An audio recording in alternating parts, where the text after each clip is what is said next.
नमस्कार दोस्तों, आइए एक प्रश्न देखते हैं। इसमें इसमें हम सभी देखेंगे नंबर सिस्टम से प्रश्न को।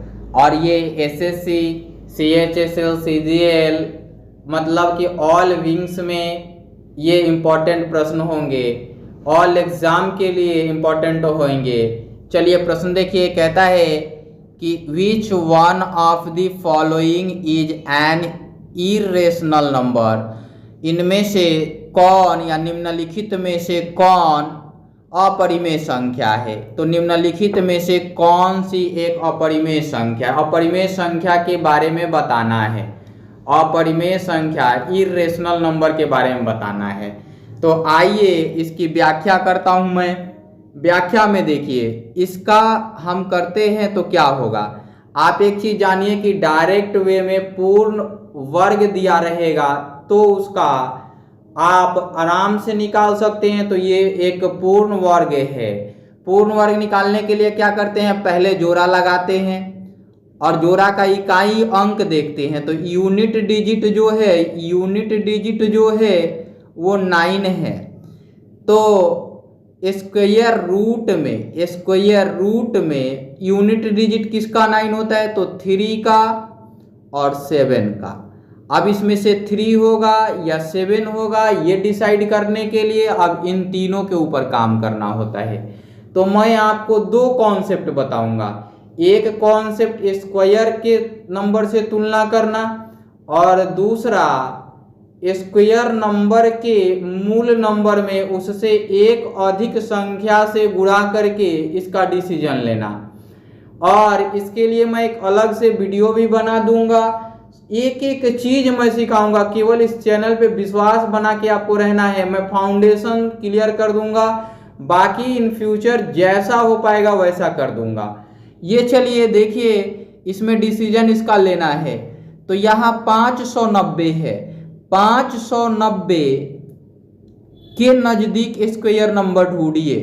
तो स्क्वायर नंबर 576 है, 576 है और स्क्वायर नंबर 625 है इसके नजदीक। 576 जो है, 576 वो मात्र 14 अंकों की दूरी पर है। कितना अंकों की दूरी पे है, 14 अंकों की दूरी पर है। और ये जो है ये टोटल 35 अंकों की दूरी पर है। हम क्या बताते हैं कि जिसके नियरेस्ट होगा, यदि छोटी वर्ग संख्या के नियरेस्ट हुआ तो इसमें से छोटी संख्या लेंगे। यदि बड़ी संख्या के नियरेस्ट हुआ तो बड़ी डिजिट लेते हैं इकाई का। तो हमने डिसाइड कर लिया कि ये होगा 3 होगा यूनिट डिजिट। अब हम एक चीज देखते हैं कि यहाँ पे कौन सा अंक आना चाहिए। तो ये 3 अंक हैं, तो 24 के 576 होते हैं। इसमें से आप बड़ी अंक लें या छोटी अंक लें, दोनों के लिए इसी नंबर के द्वारा यहाँ के अंकों का निर्धारण होगा, संख्याओं का निर्धारण होगा। तो यहाँ के अंक या नंबर जो होंगे वो होंगे 24। यानी कि इसका वर्गमूल आपने देख लिया कि 243 हो गया। अब आते हैं आगे की ओर दूसरा कॉन्सेप्ट समझने, है ना। ये तो मैंने सिखा दिया जिसके नियरेस्ट होगा। बाकी अलग अलग नंबर आप जाके वर्गमूल मेरा देखिए, वीडियो पढ़ा हुआ है 8 क्लास के लिए, उसमें मैंने एकदम क्लियर बारीकी से समझाया है पूर्ण वर्ग के लिए।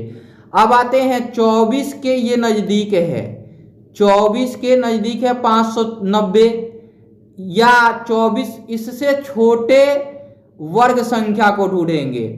590 से छोटी वर्ग संख्या जो होगी वो हमेशा 576 होगी, 24 है ना। 576 होगी जो 24 होगी। अब 24 से एक अंक बढ़ाएंगे, 24 से एक अंक बढ़ाएंगे तो कितना होगा, 25। इनका गुणा करेंगे तो 25 चौके 100 और 25 गुना 50 10 60 600। मैं डायरेक्ट भी लिख सकता था, ये गुणा बार बार आता है, याद रख लीजिए कि 600 होता है, 600।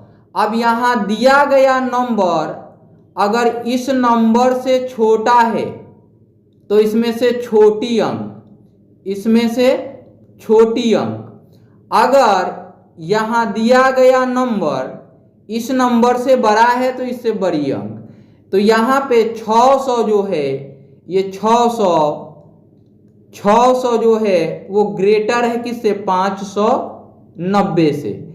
इसलिए ये छोटा हो जाने के कारण यहाँ से छोटी संख्या, तो ये हो गया 24 का 24 और यहाँ से हमने छोटी संख्या निर्धारित कर दिया। ये चीज उम्मीद करता हूं कि समझ आ गया होगा। अब आ जाते हैं आगे की ओर। आप एक बात जानते हैं कि बी नंबर में दिया गया है 231 अपॉन में 593। तो ये P अपॉन में Q के फॉर्मेट का है, P अपॉन में Q के फॉर्मेट का है और Q 0 के बराबर नहीं है और P और Q दोनों पूर्णांक हैं। ये नंबर जो है C नंबर वो एक रिक्यूरिंग डेसिमल है, ये 0.45 पर रिक्यूरिंग है। इसका मीनिंग क्या होता है कि ये जब भी होगा तो 45 अपॉन में 99 होगा। और एक चीज जानिए, ये इसका सरलतम रूप लिख सकते हैं आप, सिंप्लीफाई करके लिख सकते हैं 33 या 99 और ये 9 पंचे 45, 11 9 99, 9 बटा में 11 भी लिख सकते हैं आप, है ना। सॉरी 9 पंचे 45 तो 5 लिख सकते हैं, 5 बटा में 11 लिख सकते हैं आप, 5 बटा में 11। ये भी P अपॉन में Q के फॉर्मेट का लिख सकते हैं और Q 0 के बराबर नहीं है, ये 0 के बराबर नहीं है। और यहाँ देखिए कि ये नंबर डेसिमल तो है लेकिन रिक्यूरिंग भी नहीं है और रिपीटिंग भी नहीं है, नॉन टर्मिनेटिंग है और नॉन रिक्यूरिंग है।